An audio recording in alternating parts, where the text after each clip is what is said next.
السلام عليكم، يا رب تكونوا بخير. فيديو النهارده ان شاء الله هنعمل فيه كبد وقوانص الفراخ بطريقه حلوه قوي. هنعملها بالدقه وبالخضار بطعم مفيش احلى من كده. يلا بينا نشوف عملناها ازاي. بس الاول لو مش مشتركه في القناه اشتركي وفعلي الجرس وما تنسيش اللايك. ويلا بينا نسمي الله ونصلي على الرسول عليه افضل الصلاه والسلام ونشوف عملناها ازاي. معايا كيلو كبد وقوانص غسلتهم كتير كذا مره كده بالملح وبالخل، شطفتهم كذا مره وبعد كده عصرت عليهم ليمون وركنتهم في المصفى يتصفوا. دلوقتي معايا بصلتين كبار مقطعهم شرايح كده رفيعه، وكمان كام قرن شطه كده وفلفل برضو شرايح رفيعه، ومعلقه صغيره توم.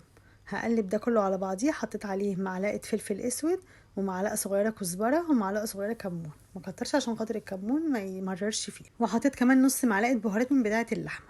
هقلب كل ده في بعضيه. هقلب البصل بالفلفل بالبهارات كويس لحد ما البصل ينزل ميته. لازم يكون البصل كله ينزل الميه بتاعته كده عشان خاطر الميه دي هي اللي هتسوي الكبده وهتديها طعم حلو قوي. وبعد ما دعكت البصل والخضار كويس دلوقتي هحط عليه الكبده او الكبد والقوانص وقلبتها تقليبه بس فيها كده، وهغطيها واركنها حوالي ساعه او 2 لحد ما تشرب من التتبيله دي كويس. لو الجو حر حطيها في التلاجة وهي متغطيه زي ما هي كده. وبعد كده طلعتها ولعت عليها النار وحطيت عليها 3-4 معالق زيت، شويه زيت بس صغيرين كده وقطعه زبده كمان هتديها طعم حلو قوي، او سمنه.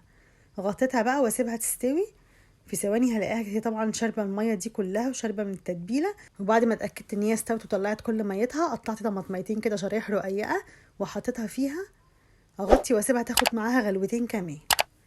كده خلاص الكبده استوت معايا، مش محتاجه حاجه تاني، لكن انا هحطها في الفرن كمان احمر وشها بيديها طعم حلو قوي. هي الكبده طبعا ما بتاخدش سوا خالص، وكمان هي مستويه لانها شاربه ميتها من ميه البصل والخضار فمستويه. يا دوب على النار 10 دقايق بيكون استوت وبقت حلوه قوي. وبعد كده دخلتها تحت الشوايه سبتها 10 دقايق كمان تحت الشوايه، وشها كده يحمر وينشف شويه كده تكون حلوه قوي في السندوتشات. ممكن تعملي جنبيها كمان رز او تعملي مكرونه او تحطيها في قلب العيش كده مع الخضار، بتكون حلوه قوي. اكله حلوه ورخيصه ما كلفتناش كتير، وكمان مفيده جدا لان طبعا عارفين الكبده بتاعت الفراخ دي فيها كالسيوم عالي. مفيده جدا كمان للاطفال الصغيره. يعني لو هتعمليها سندوتشات كده هتكون حلوه قوي. تقطعي معاها خضار كده، قطعتي معاها شطه وبصل، او برضو تكوني عامله معاها طحينه او كاتشب ومايونيز، كل دوت بتخليها طعمها حلو قوي. بس كده، اتمنى تجربوها بطريقتي وان شاء الله تعجبكم. اتمنى الفيديو يكون عجبكم. لو الفيديو عجبكم ما تنسونيش باللايك والاشتراك في القناه وتفعيل الجرس عشان يوصلكم كل فيديوهاتي. والسلام عليكم ورحمه الله وبركاته. مع السلامه.